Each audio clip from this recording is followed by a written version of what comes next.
Hello guys, reaching സ്റ്റാർസിലേക്ക് വീണ്ടും സ്വാഗതം. ഇന്ന് നമ്മൾ ഉണ്ടാക്കാൻ പോകുന്നത് ഒരു സ്പെഷ്യൽ ഐറ്റമാണ്. അത് എൻ്റെ സ്പെഷ്യലാണ്. ഞാനിവിടെ ഇടയ്ക്കിടയ്ക്ക് ഉണ്ടാക്കി കൊടുക്കാറുള്ളതാണ് എല്ലാവർക്കും. Bread pizza. നമുക്കിങ്ങനെ പിസ്സ ബേസൊന്നും വേണ്ട, ബ്രെഡും കൊണ്ടാണ് നമ്മളിത് ഉണ്ടാക്കാൻ പോകുന്നത്. അതിന് നമുക്ക് ആവശ്യമുള്ളത് നമുക്ക് കുറച്ച് വെജിറ്റബിൾസ് വേണം. എല്ലാ വെജിറ്റബിൾസൊന്നും വേണ്ട, ഒരു 3-4 വെജിറ്റബിൾസ്, തക്കാളി, ഉള്ളി, പിന്നെ ക്യാപ്സിക്കം, അങ്ങനത്തെ കുറച്ച് വെജിറ്റബിൾസൊക്കെ മതി. ആദ്യം നമുക്ക് ഒരു ബ്രെഡ് എടുത്തിട്ട് അതിൽ പിസ്സ പാസ്ത സോസ് നല്ലോണം ഇടാം. അത് കഴിഞ്ഞിട്ട് തക്കാളീനൊക്കെ നല്ലോണം സ്ലൈസായി മുറിച്ചിട്ട് അതിനൊക്കെ എല്ലായിടത്തും വെച്ചിട്ട് ഇനി ഉള്ളി വയ്ക്കാം. ഉള്ളിയൊക്കെ നല്ലോണം ഇങ്ങനെ നല്ല ഷേപ്പിൽ മുറിച്ചെടുക്കണം, അല്ലെങ്കിൽ കഴിക്കുമ്പോൾ ഒരു സുഖം ഉണ്ടാവില്ല. അങ്ങനെ അതും വെച്ചിട്ട് ഇനി ക്യാപ്സിക്കം നമുക്ക് ഇതിലിടാം.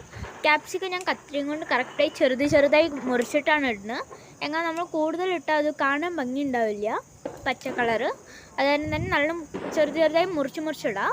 ചീസിന് ഞാൻ ഫുൾ ഒരു സ്ലൈസ് ചീസാണ് എടുത്തിരിക്കുന്നത്.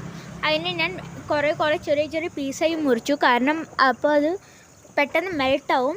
എന്നിട്ടൊരു ചെറിയ പാത്രത്തിൽ കുറച്ച് വെള്ളം എടുക്കുക, കുറച്ചെടുക്കാൻ പാടുള്ളൂ, അല്ലെങ്കിൽ നമ്മളുടെ ബ്രെഡ് അതിൽ മുങ്ങിയിട്ട് ബ്രെഡ് ആകെ സോഗിയാവും.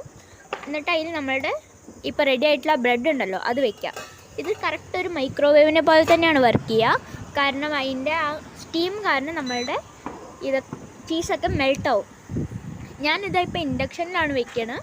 ഇനി ഇത് ഓൺ ചെയ്തിട്ട് നമുക്കിത് മെൽട്ടാവണ വരെ വെയിറ്റ് ചെയ്യാം. ഇതിൽ നമുക്ക് വേണമെങ്കിൽ മറ്റേ ബോയിൽ ചെയ്ത് മുട്ട നല്ലോണം പൊടിച്ചിട്ടൊക്കെ ഇടാൻ പറ്റും. പക്ഷേ ഇന്ന് ഞാൻ ഇട്ടിട്ടില്ല, കാരണം ഇന്ന് കാർത്തിക വിളക്കാണ്. അപ്പോൾ അമ്മ പറഞ്ഞു ഇന്ന് മുട്ട ഇടണ്ടാന്ന്. അത് കാരണം ഇനി നമുക്ക് നോക്കാം അത് ആയിട്ടുണ്ടോയെന്ന്. കുറച്ച് സമയം കഴിഞ്ഞിട്ടുണ്ട്. ഇതാ നമ്മുടെ ചീസൊക്കെ നന്നായി മെൽട്ടായിട്ടുണ്ട്. ഇതാ നല്ല സ്റ്റീമൊക്കെ ആയിട്ടുണ്ട്.